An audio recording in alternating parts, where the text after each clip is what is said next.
Nikki Haley says it people. That's what Nick. Well, if they're children, you should be able to. But you can't set aside because pay tuition for the embryo.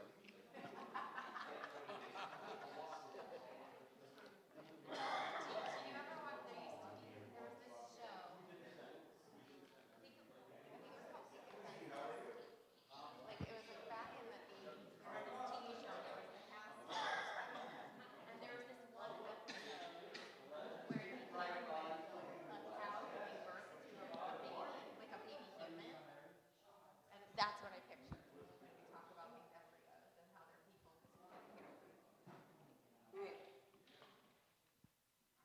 By the way, every single one of the litigants had signed a paper that the embryos they didn't use would be destroyed. But that's fine. All right. Good morning. Boker Tov. Happy Shabbat. All right, so let's bless Shabbat. Here we go. Woo! V'shamru v'nei Yisrael et ha-Shabbat la'asod et ha-Shabbat le'dorotam berit olam. V'shamru v'nei Yisrael et ha-Shabbat לעשות את השבת לדורותם ברית עולם. בני ובני ישראל, אותי לעולם, אותי לעולם. ושמרו בני ישראל את השבת, לעשות את השבת לדורותם ברית עולם. כי ששת ימים עשה אדוני את השמיים ואת הארץ, ושמרו בני ישראל את השבת, לעשות את השבת לדורותם ברית עולם. וביום השביעי שבת ויהי נפש, שבת ויהי נפש, שבת ויהי נפש. ושמרו בני ישראל את השבת, לעשות את השבת לדורותם ברית עולם. ברוך אתה אדוני אלוהינו מלך העולם, בורא פרי הגפן לחיים.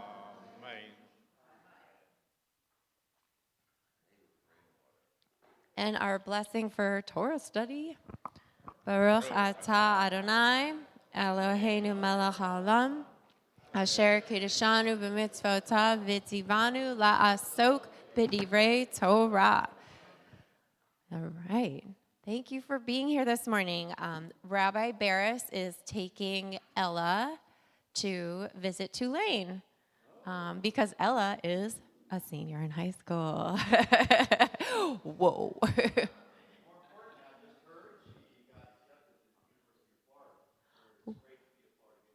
Woo! Ooh. Possible Gator on our hands. I know. We have. What's the mascot for Tulane? What's the what? Mascot for Tulane. The Green Wave. I went to WashU in St. Louis. I'm like, I have no idea what the mascot is. I don't know. I know. Do you know what the mascot is? For WashU? Is it a bear? Yeah. Okay. Is it Bruin in particular? Okay, because that was my first high school. I'm like, I thought it was a bear, but I think that's just high school.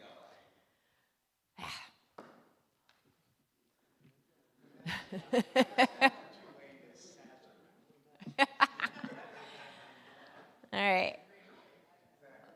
Well, either way, I am happy to be with you to do some Torah study this morning. We are in Parshat Tetzaveh. And we're going to talk about the Torah portion, I promise. Promise. I have like a very long handout for you, and there are even passages from the Torah portion in it. But I want to think of, I would love to start by sharing if you've ever had like a moment of ecstatic falling in love. It could be like with a friend or with, your partner. Any like kind of lightning striking moment. You remember that like song, like lightning striking again? Yeah. No? Nobody. If there are people sitting next to spouses, so this is pretty sad. No. Maybe it's not lightning strike, but I lived in Chicago. My husband lived in Miami, and I was flying down here the weekend to see him, and it was a really terrible flight, and I'd lose an hour, blah, blah, blah. And I was going to break up with him. I got off the plane. He was there at the door. That's when you can go to the gate. And I said, oh, shit, I love this guy. And in a long story, I think I got engaged that weekend, too. But it was, it was just like the whole thing. Okay, I hope you heard that.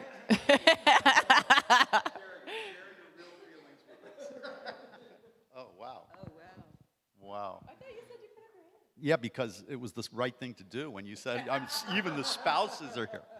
Okay, so when I was attending the University of Florida, I met Shelley at my fraternity house, and it was like, I can't explain it, but there was something. It was like, I knew that this was it.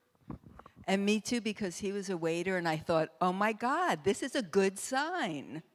He was a waiter at the sorority house, and I thought, a guy who waits on me. A guy who waits on me. I was wondering how a guy who finagled a job where he's around a bunch of cute women was like a good sign. Okay.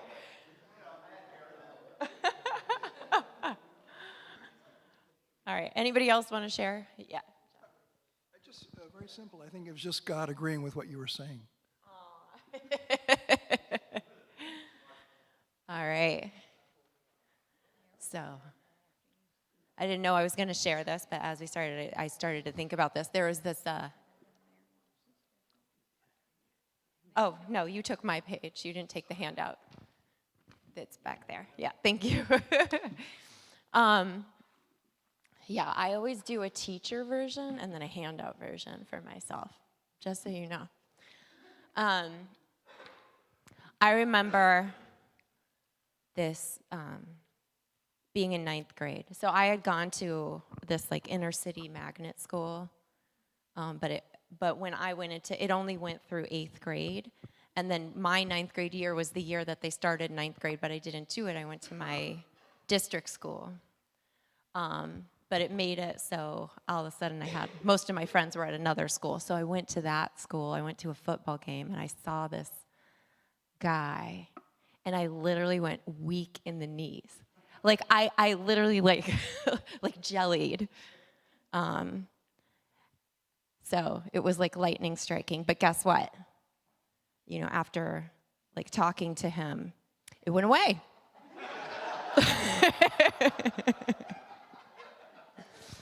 Just remember that moment of like, this is it. And I'm like, no, not at all. Yeah.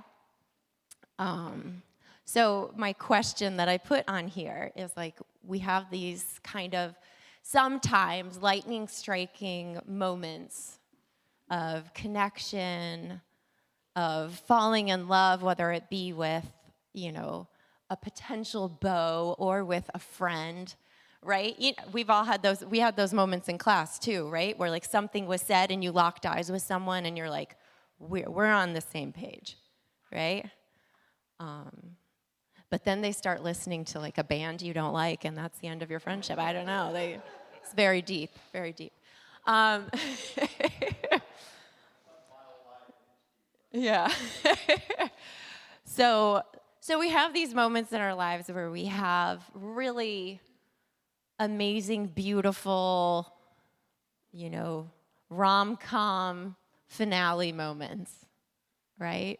But we know that the stuff of life is not made of that. It's made more of little things. So I wanted to give you this little passage from Brené Brown, just because I didn't want to type everything from Brené Brown. She has so many good books. This one is in Daring Greatly. I think she actually repeats it in her leadership book. But she talks about her daughter, Ellen, coming home from school like a complete disaster, hysterically crying. And she tells her mom that she's never going to trust again. And her mom asks her what happened. And so apparently at recess, because that's how old her daughter is, at recess she had told a couple of her friends something that was very personal to her. And then by the time she went back to class, she told those girls had told everybody. And she felt so violated and so upset. And then her teacher did something. She took marbles out of the marble jar in punishment for like the whole debacle. Okay, so now what's the marble jar, right? The marble jar is something that the teacher had at the front of the class. And when, the teacher caught somebody doing something good or being kind or following directions with, or doing the right thing without being asked, they put marbles in the jar, okay? So now that these girls had told everybody Ellen's business and Ellen's crying and everybody's being mean, and she takes marbles out of the marble jar. So Brené Brown, in her infinite wisdom, first wants to go and attack these children, right, as like any good mama bear. But then she pulls back and she talks to her daughter about how, I know you feel like you're never going to trust again, but you should trust people. And she says this passage, number 1, trust is like a marble jar. You share those hard things happening to you with friends who have over time filled up your marble jar, who you know you can trust and tell difficult things to. So she's like talking about those little things that friends do over time to help you understand that this is somebody that I can really rely on. Because some people share too much, right? Welcome to social media. Yeah. And maybe not all of those thousands of people who are your friends are actually your friends, right? But there are people, right, who do things for you over time that build up trust. And it's those people that you can have a sacred relationship with. So now, I just want to think about what some of our lightning striking moments have been with God. And now you can already tell where this conversation is going. All right, so what are some lightning striking moments with God? You could share personal, or you can share, some from the Torah, which you study every week. You guys are awesome. Yes, thank you. Well, for me, I suppose the most striking one was the first time I gave birth to a child. And I thought, there's got to be a God, because this is just a miracle. Awesome. Yes, like bearing a child. I felt that too. I think when my daughter was a year old and my wife was diagnosed with cancer, I had my own, at that time I wasn't as involved in synagogue and praying, and I didn't really have a lot of prayers, but I had my own personal prayer. And thank God, it's been 24 years without any sign of coming back. Awesome. Beautiful. When I was growing up, I lived in and part of a family that is interfaith. My father was Episcopalian, my mother was Jewish. They are both long deceased, it's not that many years. And of the 5, I am the only one who is Jewish. When I was a kid, I would go to temple occasionally. I would go to, with my friends, to church, and I would sit in the chair and say, God, where do I belong? And if I belong, and I finally got an answer. And the answer was, I belong to the tribe. I am a Jew. And I have followed that path for many decades now. It was the hardest and most wonderful decision I ever had to make. Glad to have you, Nancy. Beautiful, beautiful. So some of us have personally had lightning striking moments. Who? Wait, oh, Judy. Well, as a doctor, there were many times that I was with a patient when they passed from living to death. And there was something about that moment that kind of spoke to me about there must be something out there.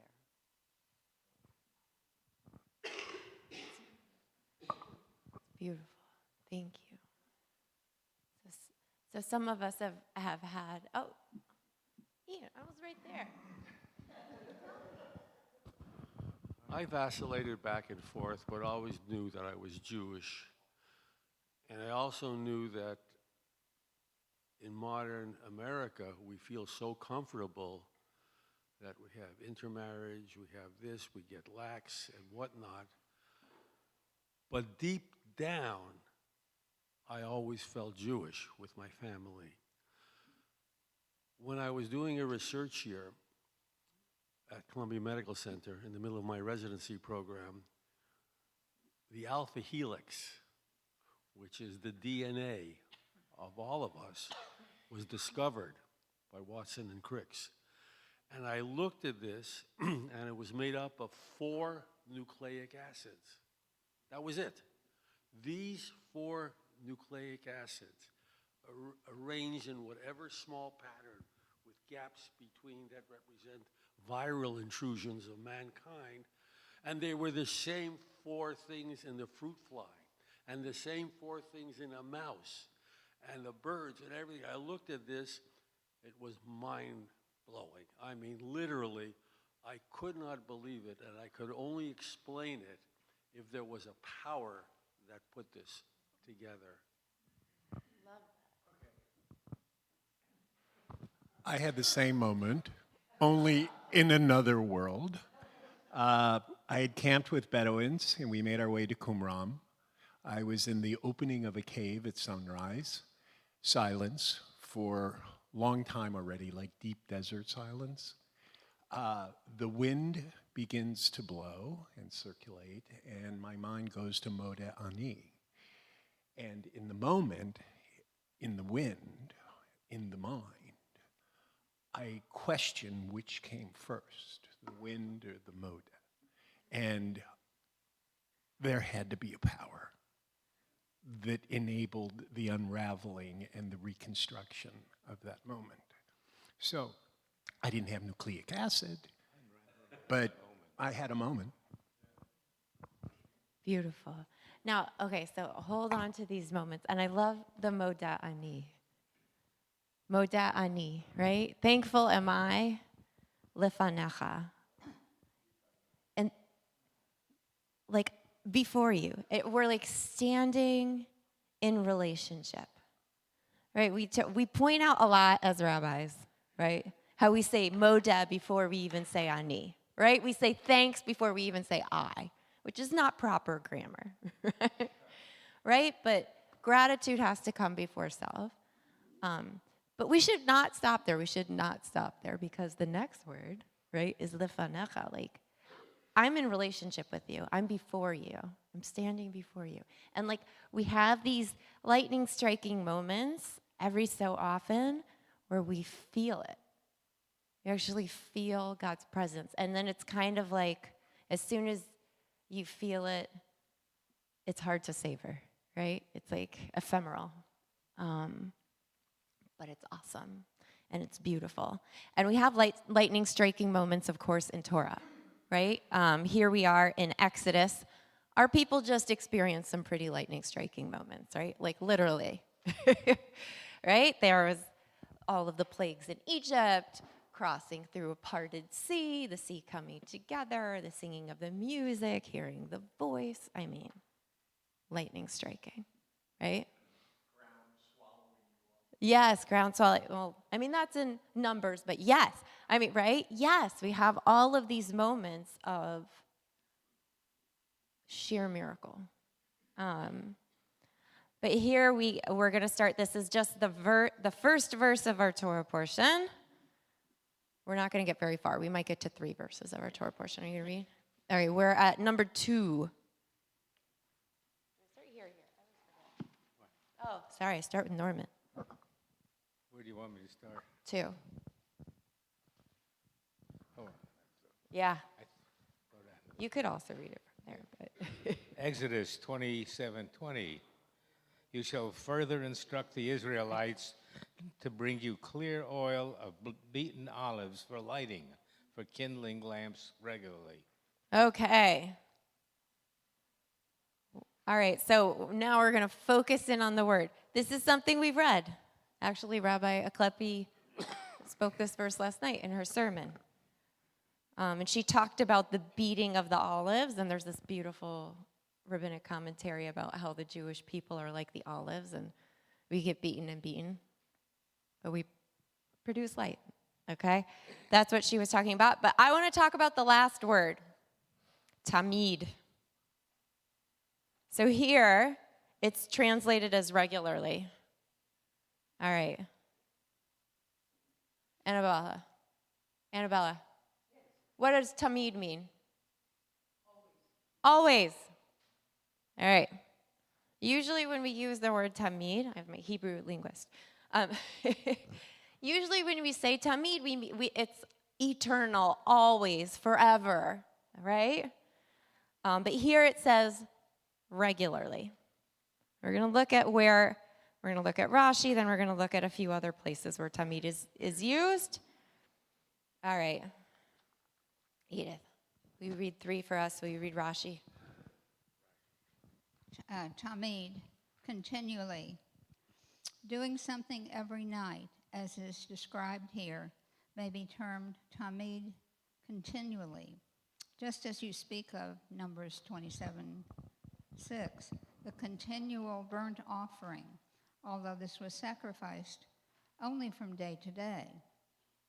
So too, in the case of the meal offering made in a flat pan, it is said that it should be brought continually, tamid, and yet it was only brought thus, half of it in the morning and half of it at evening.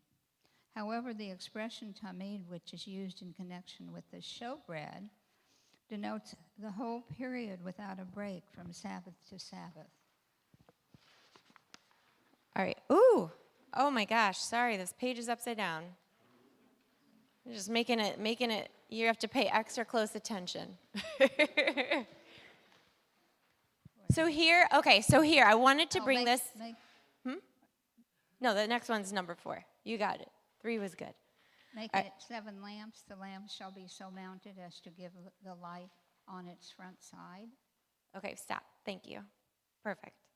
Okay, so here we have tamid, okay? So I want us to really unpack what this word means. That sounds nice. It's nice. All right. So we have this it's a lightning striking moment. Okay, so what is happening in Tetzaveh, right? From last week, for 6 more weeks, we're only talking about the building of the Mishkan, right? We're building the sanctuary. It's how to build the sanctuary. Then they build the sanctuary. This is how we built the sanctuary, right? It's like a lot of repetition. And it's talking about how are we going to stay in relationship with God? Right? How are we going to stay in relationship with God? Remember our complaints? I always say we, as if we actually were there, because that's how we're supposed to look at it, right? What were our complaints? Where did Moses go? Where's this God I can't see? Right? This guy who's supposed to, give us something we can see. Right? And then what did we call? We called the golden calf, right? Oh, that it led us out of Egypt, which we just built out of the men's earrings, by the way. So, just in case you thought Jewish boys didn't get their ears pierced, there's biblical evidence.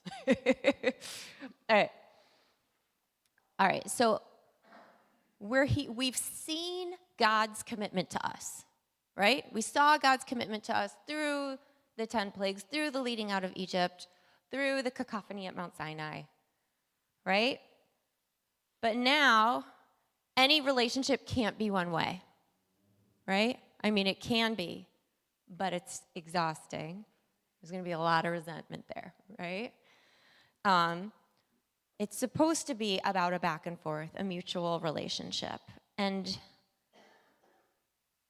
here, Parshat Tetzaveh opens with, right, for us, the Israelites, the regular folk, to come and bring clear oil for lighting and kindling these lamps, which are tamid, right? So we have from two different ideas from Rashi so far about what tamid means, right? Do you want to say what they are, or you have a point to make?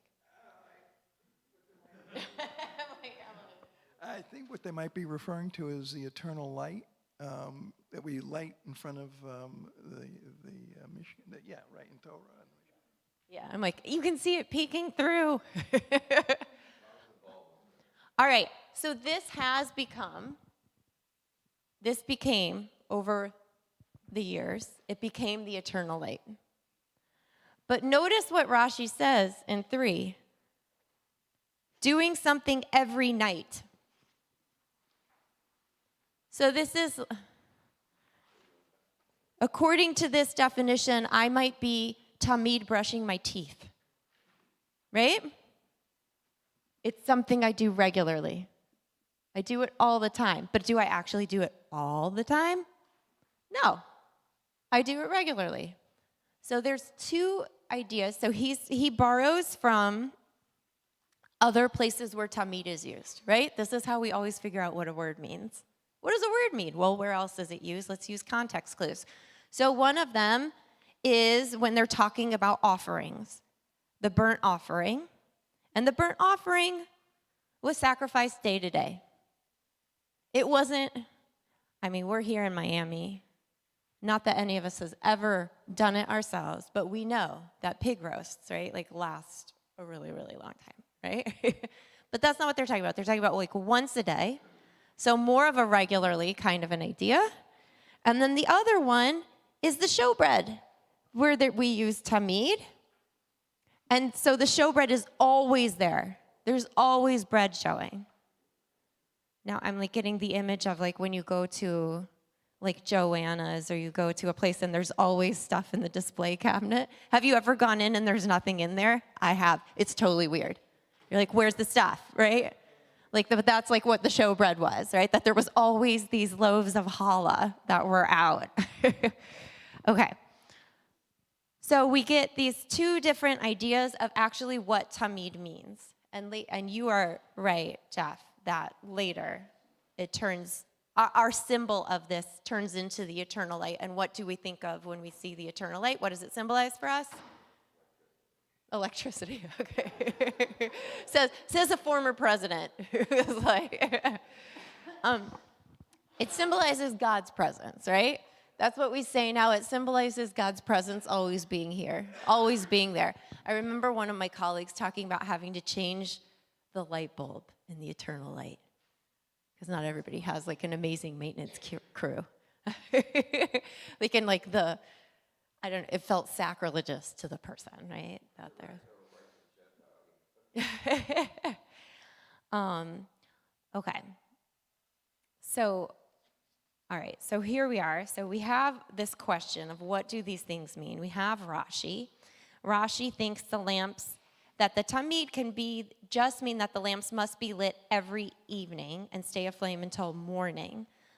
But Then we've come across this midrash, which we're about to read in number 5. And it's kind of long, and it's a little confusing, so I just want to warn you. All right. It's long and it's confusing. You want to read it for us, Marty? Yeah. Okay. Sifrei Bamidbar 59. What is the intent of this section from Shemot 25:37? And he, the artificer, shall fashion its lamps so that it shall light across its face. I might think that all the lamps should light across all of the menorah, i.e. from all directions. It is therefore written, Bamidbar 8:2, towards the face, the central shaft, shall the 7 lamps light, that the lamps parallel the menorah, the central lamp, and the menorah, the other lamps. How so? 3 in the north, 3 in the south, and 1, the menorah, in the middle, so that all of the lamps are parallel to the middle. Whence Nathan says, the middle one is honored. Speak to Aaron, because the entire section deals with Aaron. The words are directed to him, and say to him. This is an exhortation to Aaron, Ba'alotecha, literally when you raise the lamps. Make steps, ma'alot, for it, toward mul, the face, panim, of the menorah. Make for it mul, the 3 on each side facing towards and face, i.e. the central shaft, shall the 7 lamps light. Okay. Now is when it's going to start to make sense, and you'll understand why I brought the text. Okay. I might think that they light forever. It is therefore written, Vayikra 24:3, from evening until morning. If from evening until morning alone were written, I would think this applied to all of them. It is therefore written to cause a lamp to light continuously. This is the western lamp, which burned continuously and from which the menorah was kindled towards evening. Okay. Woo! Welcome to the world of rabbinic writing. Okay. So, Bob left, but he was talking about like how hard it is to read a page of Talmud. It's hard. You're like, who's talking? What are they trying to say? What's the point being made? What are you talking about? The face. This is, okay. So what's happening here? It's also grappling with what does tamid mean? Okay, and guess what? There's more than one lamp lit in this section, right? There's also the lamp of the menorah. And the menorah, as we know, is like a 7-branch candelabra. Okay, so we have that. Then we have this tamid, and we have these basins that we're making, and there's always like a fire for like, what are we talking about? So they want to know, what do we do with this word tamid, because we also have from evening until morning, which is a more limited time period. So how can it be both at the same time? That's what it's grappling with. So what's the answer? The Midrash says that there is one lamp that is continuously always burning, and you use that lamp to light the other lamps. Okay, and it's the western one. Perfect. It's the western lamp. All right, so this is the one that burns continuously, and we light the menorah with it. Whew. All right, workout, right? Okay, so why did I want to bring this? Is because it seems like this midrash is directly contradicted by the next verse, which is verse 6, which really, when you turn something from a Word document into a PDF, sorry that the 6 is on one side and then the text is on the other. Here we go. So, Aaron and his sons shall set them up in the tent of meeting, outside the curtain which is over the ark of the pact, to burn from evening to morning before Adonai. Ugh. It shall be a dew from the Israelites for all time throughout the ages. okay. So here, Aaron and his sons, right? Just from evening until morning before the Lord. So they sent them up outside the tent of meeting. And so it makes clear, it seems like, what perpetually actually means, what the word tamid means. It means evening to morning, and not constantly. So So we have these two. So we have this verse of Torah, which seems to be limited, and then we have the Midrash, which seems to be continuously always. So there's where the contradiction lies. So the question becomes, why does the Midrash and these beautiful wise rabbis read the text in a way that seems to be incorrect? Okay, so now we get to get back into rabbis' minds. So one possibility comes from the next passage of the Talmud. So Rav Sheshet is puzzled by the commandment to kindle a lamp for God. All right, Ed, will you read for us? Sure. Rav Sheshet raised an objection from that which was taught in a Baraita. With regard to the temple candelabrum, it is stated, outside the veil of the testimony in the tent of meeting shall Aaron order it from evening to morning before the Lord continually. It shall be a statute forever throughout your generations. That's Leviticus 24:3. It must be understood, and does God require its light for illumination at night? Didn't the children of Israel, all 40 years that they walked in the wilderness, walk exclusively by his light, the pillar of fire? Rather, the lighting of the candelabrum is testimony to mankind that the divine presence humankind, that the divine presence rests among Israel. The Gemara asks, what is this testimony? Rav said, that is the westernmost lamp in the candelabrum, in which the measure of oil placed was the same measure of oil as was placed in the other lamps, and nevertheless he would light the others from it each day, and with it he would conclude, i.e. the westernmost lamp would continue burning throughout the day after all the others were extinguished. The rest of the lamps burned only at night, and each night he would relight the rest of the lamps from the westernmost lamp. Okay, whew, that was fast. Okay, what's the question, right? Rav Sheshet is wondering, why does God require a light? Right, God's light. God does, right, this is always the question, right? Why does God need the sacrifices? Why does God need us to sing praises? Why does God need, right? So God doesn't need the light, right? God, in fact, yeah, say it again. We require the light. We require the light. All right. So the point here, right, you think about this time period too, where we're building this and we're having this perpetual lamp. This is when God is literally appearing to us, right, as a pillar of cloud in the day and a pillar of fire at night. So God is actually giving us light in dark, right? I always like to think about that, like, what do you need in the desert, right? You pray for a cloud during the day, right? And then warmth at night, and that's what God gives us. Beautiful. God doesn't need it, we need it. We need it. So this is the passage. This is the passage in the Babylonian Talmud where this pan of fire turns into the eternal light. Because we need it. We need to remember God is always there. Yes. I read somewhere where not only do we need the light to remind us, but God needs the light. God needs that light so that we can be a light unto the world, and that whole circle then really comes into play. It's not simply our need, it's God's need in terms of his expectations of us as a nation.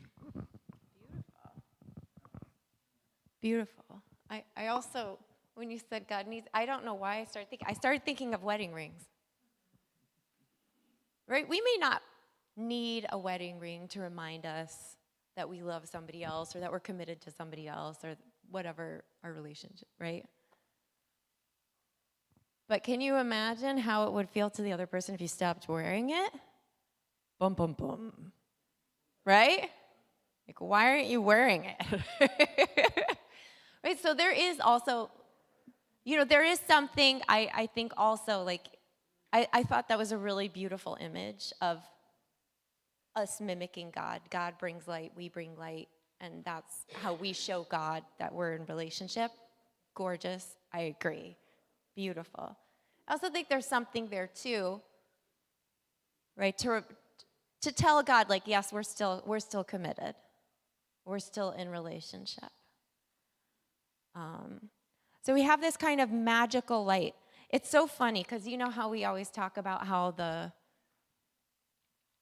miracle of Hanukkah and the magic oil isn't actually in the book of Maccabees?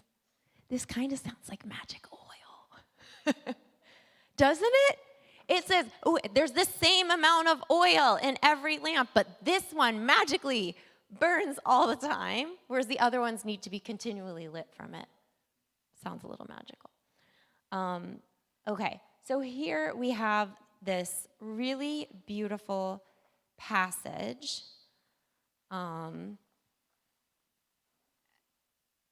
Which still, it gives us, again, like this idea of Tamid being eternal and having an eternal light. So now we have to wonder, Rashi certainly knew this passage, right? Rashi comes much later than the Talmud, and he's brilliant, right? That's why we keep his text.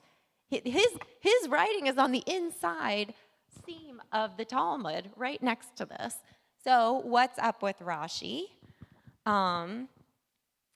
What's interesting, okay, if we can look back at the light, there's in fact a cantillation mark which shows us that there's a pause. So here, if you were going back to text number 2, all right, and you go just to the last 3 words, leha'alot ner tamid.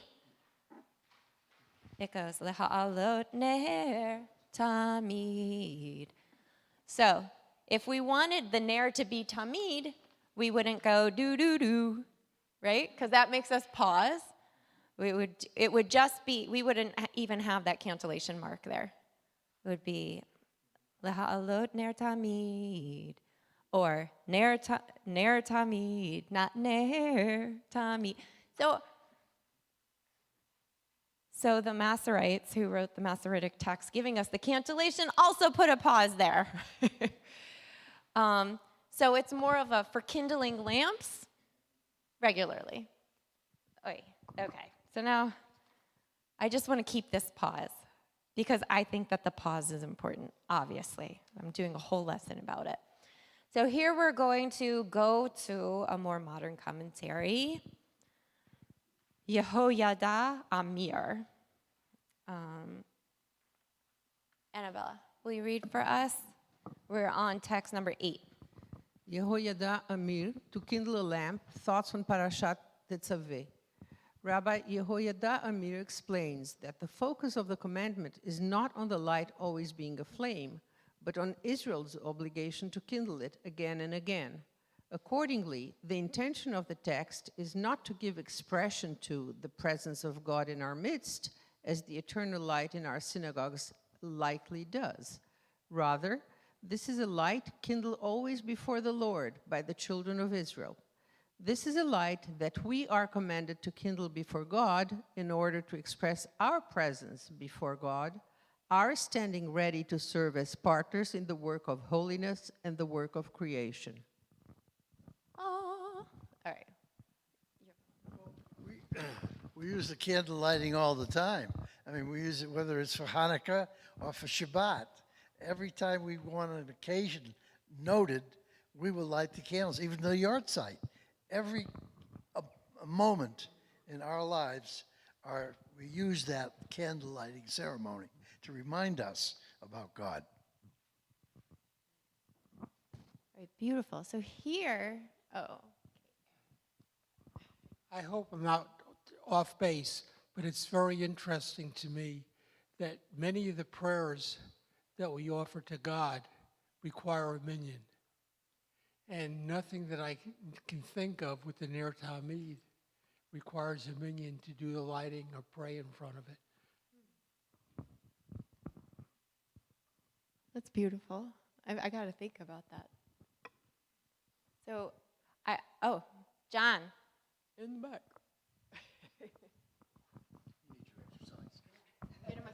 It strikes me as I read this that Amir's first sentence gets lost in the rest of it, but it was very meaningful to me that the focus of the commandment is not on the light always being aflame, but on the obligation to kindle it again and again, which is back to the first question.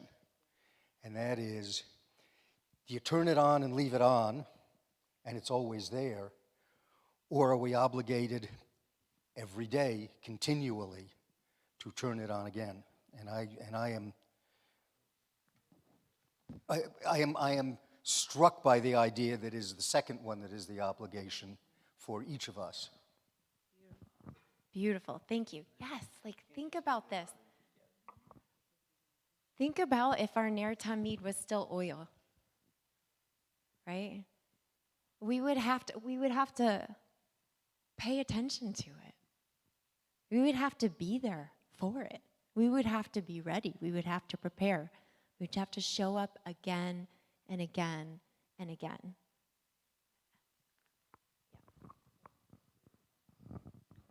To tie into what was just said, we are constantly, eternally kindling the light of study, because what do? Every year, every week, every month, every day, we study Torah. And in the studying of it, we acknowledge God and become closer with God. This is what some people years back asked me when I was at Beth-Bari. They said, what are you doing on Saturday morning? I said, I'm going to Bible class. Oh, okay, well, didn't you do that last year? I said, yes. And for decades before, and I will continue on. Don't you know it now? No, there's always something new to learn. And as Miller Meyer used to say, that wasn't there in the text last year. Oh. What is it? So here, this beautiful rabbi is asking us, like, what does it mean to be present for God? And it's not the big gala, right? It's not the birthday party, right? It's not the high holidays. It's the everyday, the showing up every day.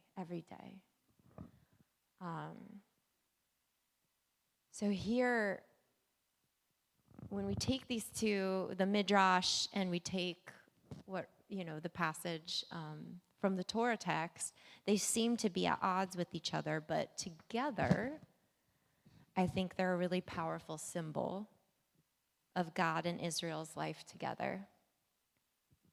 Right? This light burning in the Mishkan tabernacle makes the statement that God and the people are always committed to one another, always present for one another, always showing up for each other. I think that just as God gave us a neshama, if you will, a part of God's light within us, when we show up to God, we're telling him that the light you gave us still burns within us. So our light is going back to God, and it's a continuous cycle. When we wake up in the morning, our soul was returned to us. Our inner light is kindled again. That is beautiful. Beautiful, beautiful. And right, that's like why in the morning we say thanks, right? Thank you for giving me my soul back. I get this whole day. I've been studying Rav Kook with my reading with the rabbi group. And one of the things he talks about is like every day that you wake up is a day that God gifted to you. And that's what our prayers are trying to tell us. Like, I showed up for you today. I gave you this day. Don't waste it. Right? Don't wait. I mean, not every day is like, right? We don't need lightning moments every day. Right? Don't waste it doesn't mean quit your job and go bungee jumping, right? Like, that it means like show up for your life, right? Be present. Be present to the present, right? Okay. So now I have to remember why I wanted to bring this text about Aaron. So here, oh, I know why. All right. Whose turn is it? Is it your turn, Joe? Thank you. Will you read number 9? On it, Aaron shall burn aromatic incense. He shall burn it every morning when he tends the lamps. And Aaron shall burn it at twilight when he lights the lamps, a regular incense offering before Adonai throughout the ages. All right, notice, so in the Hebrew, we have tamid again. Right. Right? Tamid lifnei Adonai lidorotechem. So here, again, it's a regular showing up. Right? What does it mean? Twice a day, we have this perpetual offering, this korban tamid has to be brought. And then we get another tamid in 10. Shelley, will you read? Now this is what you shall offer upon the altar: 2 yearling lambs each day regularly. You shall offer the one lamb in the morning, and you shall offer the other lamb at twilight, a regular burnt offering throughout the generations at the entrance of the tent of meeting before Adonai. For there I will meet you, and there I will speak to you. And there I will meet with the Israelites, and it shall be sanctified by my presence. Beautiful.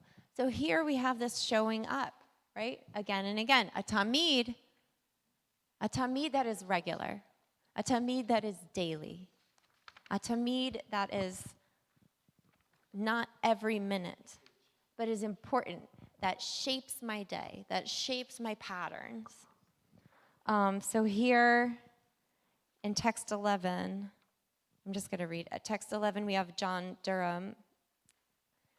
Says the korban tamid was offered in the morning, probably at the beginning of the day's activity, and in the evening just before nightfall, and thus the day was opened and closed with gifts to God, from whom all gifts were believed to come. Is that like thank you, right? We thank you at the beginning of the day with Modani. Do we end our day with thank you too? Like how do we sandwich our day? You think about our prayer service, right? Our prayer service came to replace sacrifice, right? And we're supposed to do it in the morning, in the afternoon, and in the evening, right? The Muslims thought that's not enough. We have to do it 5 times a day, right? Like, how do we show up regularly? Like, what are the little touches? You know, we all have people, I hope and pray, like we have people in our lives who we cannot see for months, and it's like we haven't skipped a beat, right? But the people who are in our homes and the people we rely on to like drive us to the doctor, those people we need to, it's tamid, right? Little touches all the time. So Durham points out this reversal in the book of Exodus. Right? So far in the book, everything has been kind of one-sided. God hears our cry, God parts the sea, God takes us to the desert, God smites Pharaoh, all of these things. It's been concerned with God, demonstrating God's presence to us, right? And there's the really cool understanding that all of those plagues like smite a different Egyptian god, right? God proving God's self. This is the wooing. This is the showing up at the airport gate door on a terrible rainy day. It's like, crap. Right? Now I have to be in relationship with you. So God's presence is demonstrated. Now we have to like switch the shoe to the other foot, right? We have to kindle this light, make sacrifices every day. And in this way, we are going to show that we're showing up for God. And our confidence that God is really there and is really present and is going to accept our gifts, our little expressions of love, right? Nobody needs flowers, right?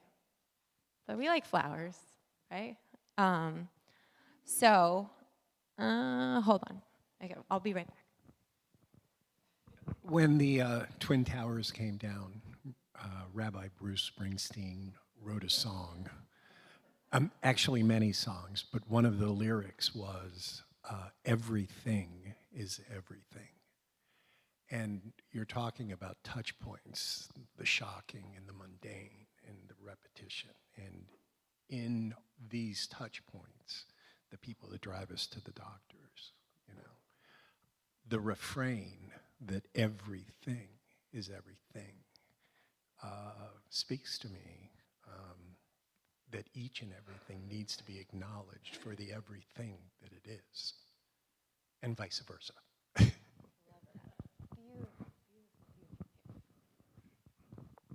Well, as you said, prayer has supplanted sacrifice, and you mentioned that we say Modeh Ani in the beginning now, but I didn't catch. Maybe you said what prayer we say at the end of the day that corresponds to that. Is there a prayer that we say at the end that corresponds to the Modeh Ani in the beginning?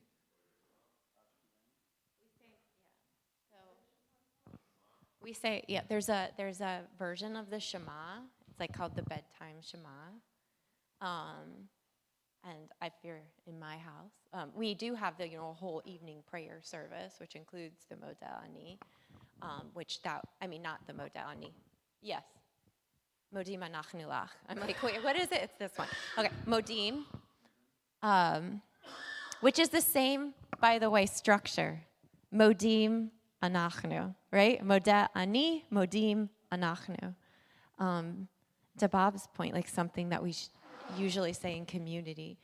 But it's a good, one of the practices that Martin Seligman, nice Jewish man who doesn't know quite how religious he is, who is the founder of positive psychology. He says that you should end your day with writing your 3 W's, what went well, and then I add the 4th, which is why, and I think the why is the most important one.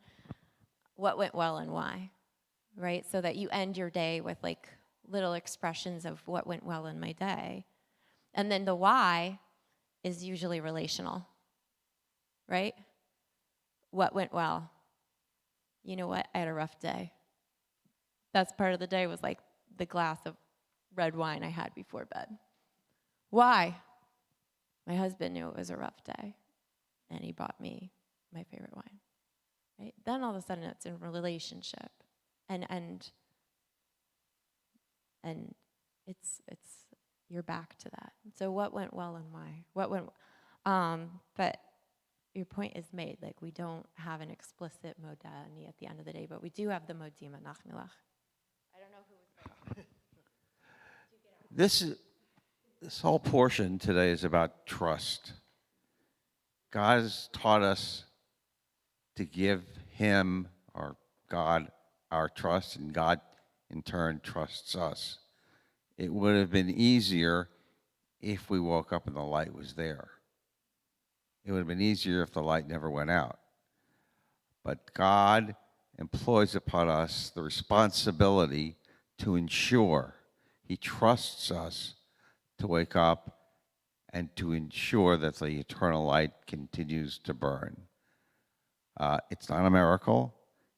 It's the formation of a people that trust in God, and God trusts us.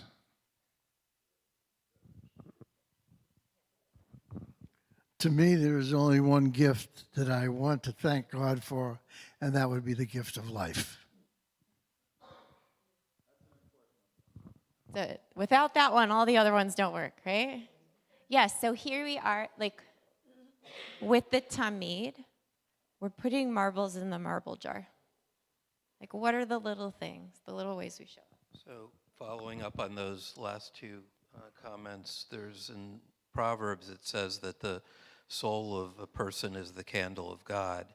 And so our job is to every day get up and allow that. The candle's already lit, so we need to allow it to shine through. And there's Musar teachings that that's what our job is with Musar, to clean the schmutz away, to allow the candle to shine through. Gorgeous. That's Also, it was a gift because the light represents to me the light that we need to light in our children, and to have dor vador, we would not exist if our light was not passed down to our children, and they can pass it down to their children. beautiful. Yeah, okay. And then I want to keep going. One last thing. This past weekend, we missed Torah class because we had the privilege for the umpteenth time of going to Disney World with grandkids or whatever. And we wanted to get to a certain ride, and we were told, just head toward the Tree of Life. There was a Tree of Life. You tried not to be here, but you were. Okay, so I want to, the Victor Hamilton quote is just more of the same. But there's the next passage, which is 13, picks up on, I have here just the fact that our last two Torah portions, right? Last week we studied Truma, and Truma was the gifts, right? When everybody gave gifts from their hearts, and it was so overflowing.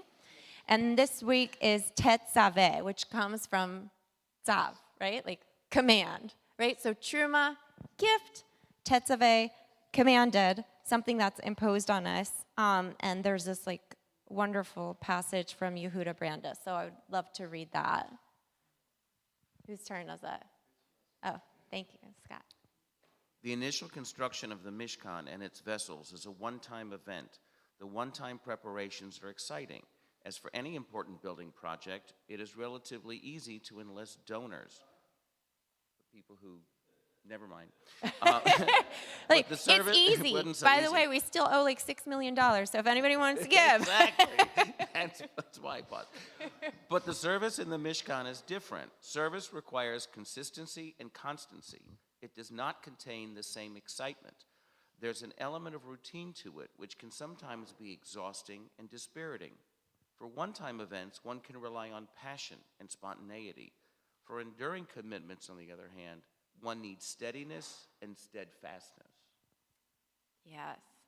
Right? So, yeah, excited to be part of the campaign, get my name on the wall, right? But guess what?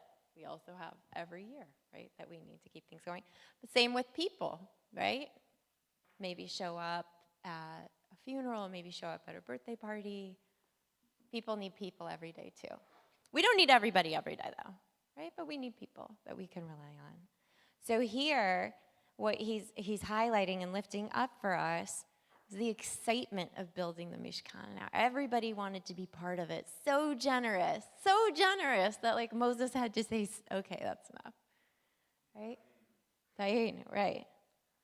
But the everyday, the grind, that's hard. Right? And that's true for us, too. I mean, just think about the way we approach our days, right? We have days we're excited for, and we show up for, like, and be fully present. But, like, are we present for every day when it's the mundane? Can we find our 3 blessings those days? Do we think to? Do we think to express gratitude? Here, he's asking us to just lift up and to be there for our light, for God, for relationship, even when it's not super exciting. So the point being that, like, what's true for our relationship with other people is also true with our relationship with God. I think that's how most of us need to hear it. Some people need to hear what's true of our relationship with God should also be true for other people, right? So we have a lot of loves. I had a lightning moment with Jody Mazer, okay? Jody, when I've in March, it'll be 11 years since I was diagnosed with breast cancer, cancer-free, thank God. Jody had been through it right before me. So she was the second person I called after my husband. And then after I talked to her, I called Peter Citron. But she, all the steps of the way, asked me who my doctors were, blah, blah, blah. And when I went to my first doctor's appointment, Jody was there. I didn't know she was going to be there. But she had asked me who all of my doctors were, when all of my appointments were. Not only was she there, she had brought baked goods for everybody in the office so that they would treat me well. Right? That is love. That is like showing up in a really big way for somebody. but our relationships, and she'll always be in my heart for that, right? But like our relationships, well, those lightning striking moments maybe can't take us throughout an entire marriage. Won't last 50 years. What will last 50 years are the little tamid moments, the regularly showing up, God willing. The truma moments are beautiful and special and celebrated, but we don't often stop and celebrate our tetzaveh moments. We're just fulfilling our responsibilities. So the last text that I wanted to give you is attributed to Rabbi Jacob ibn Habib, which is, this is who's quoting much earlier people. There's this famous passage that we bring, what's the most important line in the Torah? And then this is his comment on it. Will you read, Sherry? Thanks. Ben Zoma says, there is a more comprehensive principle. Listen, Israel, the Lord our God, the Lord is one. Ben Ananas says, there is yet a more comprehensive principle. Love your neighbor as yourself. Shimon ben Basi says, we will find yet a more comprehensive verse, and that is, one sheep shall be offered in the morning and a second in the afternoon. Rav Poloni stood up and said, the law follows Ben Pazi. Okay, so this is one of our competitions. What's the most important line in the Torah? Right, well, you say Shema, okay. So Shema gets it. Shema Yisrael, right? There's one God. We don't stop there. No, Ben Nanas, which is like banana, right? Or pineapple? Pineapple? It's not us. Nana? Ananas, okay. All right, well, I think son of a pineapple. Okay, says, no, love your neighbor as yourself. It's not just about our people. It's not just about God. It's us being kind to each other. That's the most important thing. And then Shimon ben Pazi says, bring a sheep for the offering in the morning and the second in the afternoon. And guess what wins the day? The sheep, right? So this year, had you not had this class, you probably look at this and be like, boo, right? But now we know. What is he talking about? Consistency. No. What's most important is showing up day and night. Showing up for it. So I think I've beat the point over its head here. But, the point here is that Tetzaveh, I think, is making in this kind of really boring Torah portion. It's not really boring, but it's kind of boring. Like when kids get this and they're like, really? This is my Torah portion? You're like, have Abraham arguing with God. You have plagues coming. And then it's like, all right, kindle the lamp. And then it gets into Aaron's clothes. Ooh, that's exciting, right? But it all has symbolism, and it's really important. And the point being here that our life isn't made up of lightning striking moments, It's made up of little moments. And if we can make light, if we can give thanks, if we can stop and appreciate, if we can show up for each other, for community, for something bigger than ourselves, for what I call God, if we can show up regularly, then we can really maybe keep the relationship going and keep the flame going. All right, wishing you all a Shabbat of love and relationship.